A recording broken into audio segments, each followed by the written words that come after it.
ఈరోజు చరిత్ర పుస్తకాల్లో రక్తాక్షరాలతో లిఖించబడ్డ ఒక అద్భుతమైన వీరగాథని మీ ముందుకు పట్టుకొచ్చాను. ఈరోజు మనం చెప్పుకోబోయేది ఏ ఒక్క వ్యక్తి గురించో కాదు. స్వేచ్ఛ కోసం ఏకంగా 15 లక్షల మంది ప్రాణాలను తృణప్రాయంగా అర్పించిన ఒక దేశం గురించి. ఆ దేశమే ఆఫ్రికా ఖండంలో గర్జించిన సింహం, ఇస్లామిక్ ప్రపంచంలోనే అత్యంత కఠినమైన పోరాట పటిమ గల భూమి అల్జీరియా. దీనిని లక్షలాది మంది అమరవీరుల భూమి అంటారు. ప్రపంచాన్ని శాసించిన ఫ్రాన్స్ లాంటి అగ్రరాజ్యాన్ని ఒక చిన్న ముస్లిం దేశం ఎలా గడగడలాడించింది? ఎలాంటి గెరిల్లా యుద్ధంతో ఫ్రెంచ్ సైన్యం గుండెల్లో రైళ్లను పరిగెట్టించింది? తెలుసుకునేందుకు ఈ వీరుల చరిత్రలోకి వెళదాం.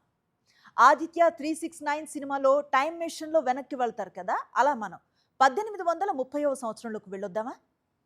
అందమైన మధ్యధర సముద్ర తీరంలో ప్రశాంతంగా ఉన్న అల్జీరియా దేశంపై ఫ్రాన్స్ కన్ను పడింది.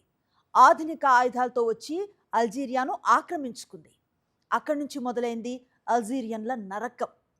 ఒకటో రెండో ఏళ్ళు కాదు, ఏకంగా 132 సంవత్సరాల పాటు ఫ్రాన్స్ వాళ్ళు అల్జీరియాను తమ గుప్పిట్లో పెట్టుకున్నారు. ఫ్రెంచ్ వలసవాదులు చేసిన అన్యాయాలు అన్నీ ఇన్ని కావు. అల్జీరియా ముస్లింల భూములు లాగేసుకున్నారు, వాళ్ళ సంస్కృతిని తొక్కేశారు. ఆఖరికి వాళ్ళ మాతృభాష అయిన అరబిక్ను కాదని ఫ్రెంచ్ భాషని బలవంతంగా రుద్దారు. అల్జీరియన్లను తమ స్వదేశంలోనే రెండో రకం పౌరులుగా చూశారు. ఎవరైనా ప్రశ్నిస్తే నడి రోడ్డుపై నిలబెట్టి కాల్చి చంపేసేవాళ్ళు. కానీ ఫ్రాన్స్ పాలకులు ఒక చిన్న విషయాన్ని మర్చిపోయారు. ఇనుమును ఎంతగా రగిలిస్తే అంత పదునైన కత్తి తయారవుతుందని. అలాగే ఒక జాతిని ఎంతగా తొక్కి పెడితే అంతకంతకు వాళ్లలో స్వేచ్ఛ కోసం కసి, విప్లవం రగులుతాయి. రెండవ ప్రపంచ యుద్ధం ముగిసింది. లోకమంతా స్వాతంత్ర్య గాలులు వీస్తున్నాయి. అల్జీరియన్లు కూడా రోడ్లపైకి వచ్చి శాంతియుతంగా ప్రదర్శనలు చేశారు.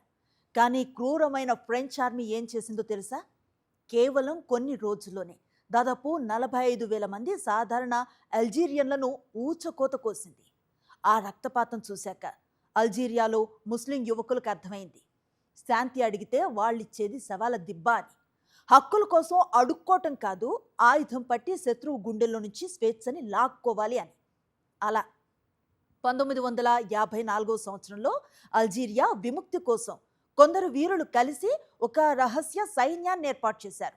దాని పేరే FLN, నేషనల్ లిబరేషన్ ఫ్రంట్. ఈ FLNలో చేరిన వాళ్ళంతా సాధారణ ముస్లిం యువకులు, రైతులు, విద్యార్థులు. వీళ్ళ దగ్గర ఫ్రెంచ్ ఆర్మీ లాంటి పెద్ద పెద్ద ట్యాంకులు లేవు, విమానాలు లేవు, ఆధునిక తుపాకులు కూడా లేవు.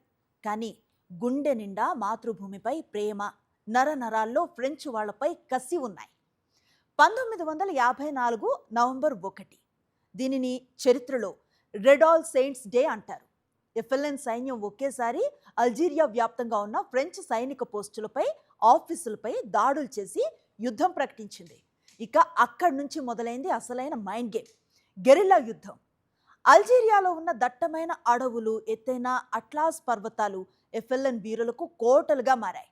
వాళ్ళు పగడాల్లా అడవుల్లో దాక్కునేవాళ్ళు. ఫ్రెంచ్ సైన్యం అడవిలోకి రాగానే ఎక్కడి నుంచి వస్తున్నారో తెలియకుండా గాల్లో నుంచి వచ్చినట్లొచ్చి మెరుపుదాడి చేసేవాళ్ళు. ఫ్రెంచ్ సైనికుల ఆయుధాలని లాక్కుని వాళ్ళని ఖతం చేసి మళ్ళీ క్షణాల్లో కొండల్లోకి మాయమైపోయేవాళ్ళు. ఫ్రెంచ్ ఆర్మీకి పిచ్చెక్కిపోయింది. శత్రువు ఎక్కడున్నాడో తెలీదు, ఎప్పుడు కొడతాడో తెలీదు. సైన్యం రాలేకపోతుంది. డ్రోన్లు లేవు అప్పట్లో. కేవలం చీకట్లో నుంచి వచ్చే ఒక్క బుల్లెట్ ఫ్రెంచ్ జనరల్స్ గుండెల్లో వణుకు పుట్టించేది. అడవుల్లోనే కాదు, అల్జీరియా రాజధాని అల్జీర్స్ నగర వీధుల్లో కూడా యుద్ధం పీక్స్కి చేరింది. ముఖ్యంగా అక్కడ కాస్బా అనే ఒక పాత ముస్లిం ఏరియా ఉండేది. ఇరుకైన సందులు, ఒకదానికొకటి అంటుకుంటున్న ఇళ్ళు. ఫ్రెంచ్ సైన్యానికి ఆ సందుల్లోకి వెళ్ళాలంటే భయం. ఇక్కడ మనం ముఖ్యంగా చెప్పుకోవాల్సింది అల్జీరియన్ ముస్లిం మహిళల గొప్పదనం గురించి. సాధారణంగా ముస్లిం మహిళలు బుర్కాలు వేసుకుంటారు కదా. ఫ్రెంచ్ ఆర్మీ ప్రతి బుర్కా మహిళను తనిఖీ చేయటం స్టార్ట్ చేసింది. దాంతో FLN ఒక మైండ్ గేమ్ ఆడింది. జమీలా బౌహీరెడ్ లాంటి యువతులు తమ బుర్కాలు తీసేసి ఆధునిక ఫ్రెంచ్ దుస్తులు వేసుకొని నవ్వుతూ ఫ్రెంచ్ వాళ్ళు తిరిగే కేఫ్లు, విమానాశ్రయాల్లోకి వెళ్ళేవాళ్ళు. వాళ్ళ హ్యాండ్ బ్యాగుల్లో ఏముండేదో తెలుసా? ప్రమాదకరమైన టైం బాంబ్స్. వాళ్ళు ఆ బాంబుల్ని ఫ్రెంచ్ క్లబ్బుల్లో పెట్టి వచ్చేసేవాళ్ళు. మరుసటి క్షణం ఢామ్ అంటూ ఫ్రెంచ్ కేంద్రాలు బద్దలైపోయేవి. దీంతో ఫ్రాన్స్ ప్రభుత్వం అల్జీరియాపైకి ఏకంగా 4 లక్షల మంది సైన్యాన్ని పంపింది. కాస్బా ఏరియాను చుట్టుముట్టి దొరికిన ప్రతి అల్జీరియన్ను బంధించి 3rd డిగ్రీ టార్చర్ పెట్టారు. గోల్డ్ పీకేయటం, కరెంట్ షాకులు ఇవ్వటం, ఆ క్రూరత్వం గురించి వింటేనే కడుపు తరుక్కుపోతుంది. కానీ అల్జీరియన్లు లొంగిపోలేదు. ఒక వీరుడు చనిపోతే వాళ్ల స్థానంలో 10 మంది యువకులు తుపాకులు పట్టుకొని లేచేవాళ్ళు. చావటానికైనా సిద్ధపడ్డారు, కానీ బానిసలుగా బ్రతకటానికి ఆ ముస్లిం సమాజం అస్సలు ఒప్పుకోలేదు. యుద్ధం 8 ఏళ్ల పాటు సాగింది. ఆఖరికి ఫ్రాన్స్ దేశ ఆర్థిక వ్యవస్థ చిన్న భిన్నమైపోయింది. ప్రపంచ దేశాల ముందు ఫ్రాన్స్ పరువు పోయింది. ఒక చిన్న దేశాన్ని అణచటానికి తాము చేస్తున్న క్రూరత్వాన్ని చూసి ఆఖరికి ఫ్రాన్స్ ప్రజలే తమ ప్రభుత్వంపై తిరగబడ్డారు. ఇక లాభం లేదనుకుని అప్పటి ఫ్రెంచ్ ప్రెసిడెంట్ చార్ల్స్ డి గల్లే అల్జీరియన్ల పోరాటానికి లెంపలేసుకుని 1962 జూలై 5న అల్జీరియాకు పూర్తి స్వాతంత్ర్యాన్ని ప్రకటిస్తూ సంతకం చేశారు. చూసారా, చరిత్ర మనకేం చెప్తుంది? తుపాకీ బలం కంటే మాతృభూమి కోసం ప్రాణాలు అర్పించే తెగింపు ముందే ఏ అగ్రరాజ్యమైనా తల వంచక తప్పదని. అది అల్జీరియా ముస్లింలు ప్రపంచానికి నిరూపించిన సత్యం. కానీ ఈ స్వేచ్ఛ ఊరికే రాలేదు. ఈ 8 ఏళ్ల యుద్ధంలో దాదాపు 15 లక్షల మంది అల్జీరియన్లు అమరవీరులయ్యారు. ప్రతి ఇంట్లోనూ ఒక శవం, ప్రతి గుండెలోనూ ఒక గాయం. అందుకే దీనిని లక్షలాది మంది అమరవీరుల పవిత్ర భూమి అని ప్రపంచం గౌరవిస్తుంది. ఇది అల్జీరియా వీరుల నరాలు తెగే పోరాట గాథ. ఏ రకమైన తీవ్రవాదం లేకుండా కేవలం స్వదేశం కోసం, ఆత్మ గౌరవం కోసం ఒక జాతి చేసిన అసలైన విప్లవం ఇది. మరి ఈ ఎపిసోడ్ మీ గుండెల్ని కదిలించిందా? ముస్లిం ప్రపంచంలో ఈ వీరత్వం మీకెలా అనిపించింది?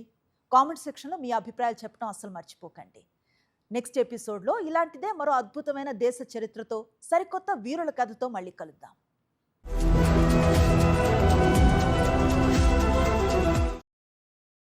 మరిన్ని అప్డేట్స్ కోసం ఛానల్ను సబ్స్క్రైబ్ చేయండి. నోటిఫికేషన్స్ కోసం బెల్ ఐకాన్ పై క్లిక్ చేయండి.